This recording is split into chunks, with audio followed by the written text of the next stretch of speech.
کریں گے, میری بات مانیں گے. اللہ تعالیٰ کی نظر میں سب سے برے لوگ یہ ہیں. اللہ کی میں نے کہا کہ انسان کہتا ہے بلکہ لیکن میں تو حق پہ تھا, میں تو سچ پہ تھا. یہ حدیث ان کے لیے ہے. اللہ کی میں نے کہا کہ میں اس بندے کو جنت کے آؤٹ اسکرٹس میں گھر کی ضمانت دیتا ہوں.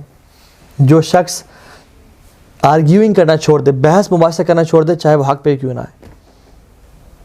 آپ کی ماں جی کے ساتھ بحث ہو رہی ہے, یا دوست کے ساتھ, یا بیوی کے ساتھ, یا والد صاحب کے, آپ کو پتہ آپ حق پہ ہیں, لیکن اف یو لیو آرگیوئنگ, اللہ کے نبی نے کہا میں تمہیں لے کے دوں گا, میں ضمانت ہے.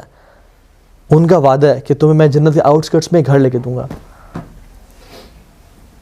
میں آپ کو ایک وعدہ کرتا ہوں, اگر ملک راز آپ کو وعدہ کرتا ہے, ملک راز آتے ہیں, آپ کہتے ہیں کہ بات سنو, تم نے اگر 24 آورز میں کسی نے تم سے بحث کی اور تم حق پہ ہوئے اور وہ غلط ہوا, اور تم نے اگر خاموشی اختیار کر لی اور تم نے اس سے بحث نہ کی, تو میں تمہیں 5 کنال کا بحریہ ٹاؤن فیز 8 میں لیوش گھر دوں گا, فرنشڈ, جس میں جکوزی بھی ہے, جس میں فرنیچر بھی کمال کا ہے, اٹلی کا فرنیچر ہے, ووڈن فلورنگ ہے, پرائیویٹ سوئمنگ پول ہے, اس میں ایک فراری بھی کھڑی ہوگی, ایک لیمبورگینی بھی کھڑی ہوگی. وہ چابیاں تمہارے پاس, 5 نوکر تمہیں میں دوں گا, اور ان کے جو خرچ ہے مینٹیننس اگلے 10 سال تک میں کروں گا اس گھر کی اور ان ملازموں کی. تم نے کیا کرنا ہے کہ تم نے, اگر تم حق پہ ہو تو تم نے بحث نہیں کرنی.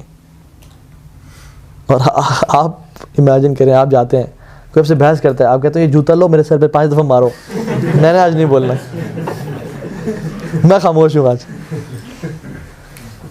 ہمیں ملک ریاض کا تو میڈ ان چائنا اور جھوٹا وعدہ پسند ہے, لیکن جو صادق المصدوق ہیں, جو سب سے سچے ہیں, جو صرف اللہ کی حکم کے تحت بولتے ہیں, انہوں نے کہا کہ میں لے کے دوں گا جنت کے آؤٹ اسکرٹس میں اس بندے کو جو کہ حق پہ ہوتے ہوئے خاموش ہو جائے, بحث نہ کرے. لیکن ہمیں ان کے وعدے کی پرواہ کوئی نہیں ہے. یہ ایشوز ہیں ہمارے جن پہ بات کرنی چاہیے. ہمارا یقین نہیں ہے آخرت پہ, ہمارا یقین نہیں ہے کہ کل کو مجھے یہ چیز ملے گی, میں آج یہ کروں گا, میں آج انویسٹ کر رہا ہوں, کل کو مجھے چیز ملے گی. صحابہ کو یقین آ گیا تھا, ہمیں یقین نہیں ہے. جو بہت ڈفرینٹ چیز صحابہ میں تھی ہمیں نہیں ہے, وہ یقین ہے. اور دوسری چیز زہد فی دنیا اور یقین فی الآخرہ. صحابہ میں زہد اور یقین تھا, ہمیں زہد اور یقین نہیں ہے. ہم پیسے کے لالچ, ہمیں وہن کی بیماری ہمارے دل میں ہے, حب الدنیا و کراہیت الموت, دنیا سے محبت اور موت سے نفرت, اور یقین نہیں ہے ہمارے دلوں میں جو صحابہ میں تھی.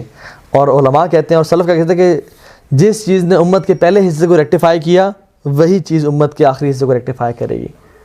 اور وہ کیا تھی؟ مینلی زہد اور یقین, اور باقی چیزیں بھی, لیکن پرومیننٹ 2 چیزیں تھیں. اور اس میں بہت ڈیٹیل ہے, یہ 2 ورڈز نہیں ہیں, بہت ڈیٹیل ہے ان میں. ٹھیک ہے, اللہ کے نبی نے فرمایا کہ جو چیزیں جو لوگوں کو سب سے زیادہ جنت میں لے جائیں گی, انٹر کریں گی, وہ اچھا اخلاق ہے اور اللہ تعالیٰ کا تقویٰ ہے. تقویٰ اور اچھا اخلاق, یہ سب سے زیادہ لوگوں کو 2 کوالٹیز جنت میں لے جائیں گی. میں پہلے بھی ایک مثال دے چکا ہوں. اگر آپ جنت میں جائیں نا اور آپ انٹرویو کر رہے ہیں, السلام علیکم جی کی طرف سے آئے ہیں اور ہم پوچھنا چاہ رہے ہیں کہ آپ کو کون سی 2 کوالٹیز آج جنت میں لے کے آئے ہیں؟ جی یار آئی تھنک مجھے تقویٰ اور حسن اخلاق جنت میں لے کے آئے ہیں. آپ اچھا جی, ان سے بات کرتے ہیں, انہوں نے آج بڑے اچھے کپڑے پہنے ہوئے ہیں. جی السلام علیکم جی, آپ یہ بتائیے گا کہ آپ کو کون سی 2 کوالٹیز؟ تقویٰ اور حسن اخلاق. تقویٰ حسن اخلاق. کثرت سے جو لوگ ہیں نا جنت میں, وہ کہہ رہے ہیں کہ تقویٰ حسن اخلاق نے ہمیں بچا لیا. اور جو چیز جہنم میں لے جائیں گی سب سے زیادہ کثرت سے انسانوں کو, وہ 2 ہالو چیزیں ہیں, ایک یہ اور پرائیویٹ پارٹس. یہ کثرت سے انسان کو جہنم میں لے جائیں گے.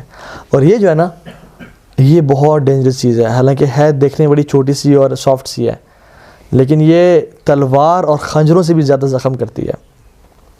تلوار اور خنجر کے تو زخم ہیل ہو جاتے ہیں, لیکن اس کے دیے ہوئے زخم کبھی ہیل نہیں ہوتے.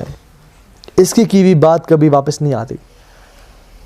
تو اس کو جو ہے نا کنٹرول میں رکھنا بڑا بات ہے. ایک عورت تھی جو کہ بہت لڑتی تھی اپنے ہسبینڈ سے نا, تو وہ بھی پریشان تھی, وہ ہسبینڈ پریشان تھا. تو انہوں نے کہا کہ عالم کے پاس چلتے ہیں, وہ کچھ تعویذ دیں گے. وہ تعویذ لینے آئے, تو ان عالم صاحب نے کہا کہ ایک پرچی لیا, اس پہ نا ایسے کچھ لکھا اور کہا کہ جب بھی آپ کی ساسو ماں آپ سے کوئی بات کریں تو آپ نے, یا ہسبینڈ آپ سے کوئی بات کریں, آپ نے اس کو نا نکال کے دونس کے دبا لینا آپ نے, اور چبا کے رکھنا ہے. اور جب وہ بات ختم کر دیں تو پھر آپ اس کو نکال سکتی ہیں. اور بہت سارے پیپرز دیے. تو کچھ دن گزرے تو وہ تو کمال ہو گیا. واپس ہونے کو کیا تعویذ دی سرکار آپ نے, کمال, مطلب مان گیا آپ کو. تو کہتے ہیں اس تعویذ میں کچھ بھی اس میں لکیریں ماری تھیں میں نے, لیکن صرف آپ کا منہ بند کرانا تھا. کہ آپ جب بھی وہ بحث کریں آپ اس کو منہ کو دبا کے رکھنا, بولنا نہیں. تمہارے کا تعویذ پہ کچھ بھی نہیں تھا, صرف اپنے منہ بند کر لینا ہے.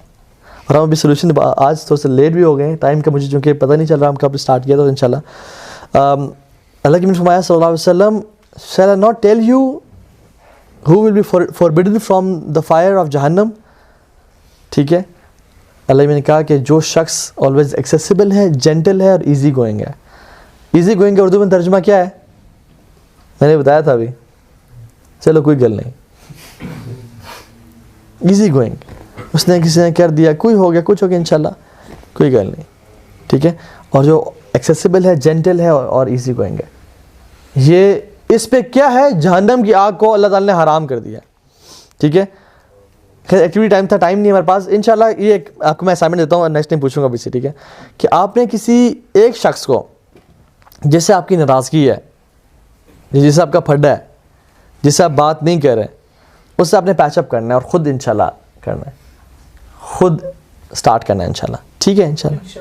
ٹھیک ہے, ایک بندے کو, اگر زیادہ کرنا چاہ کر سکتے ہیں, لیکن ایٹ لیسٹ ایک بندے کو جس کے بارے میں تھا کہ یہ بندہ مجھ سے ناراض ہے, مجھ سے غلطی ہوئی تھی, یا اس نے غلطی کی تھی اور میں ناراض ہوں, اب یار چلو کوئی گل نہیں.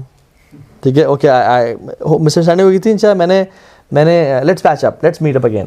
ٹھیک ہے, اور پھر اسے اچھا انشاءاللہ وہ کر لیں. ٹھیک ہے, خیر میں حدیث سنا دی, اللہ کی سب سے زیادہ مسکرایا کرتے تھے. کیور کی طرف آتے ہیں, میں نے بھی آپ کو بتا دیا کیور کیا ہے.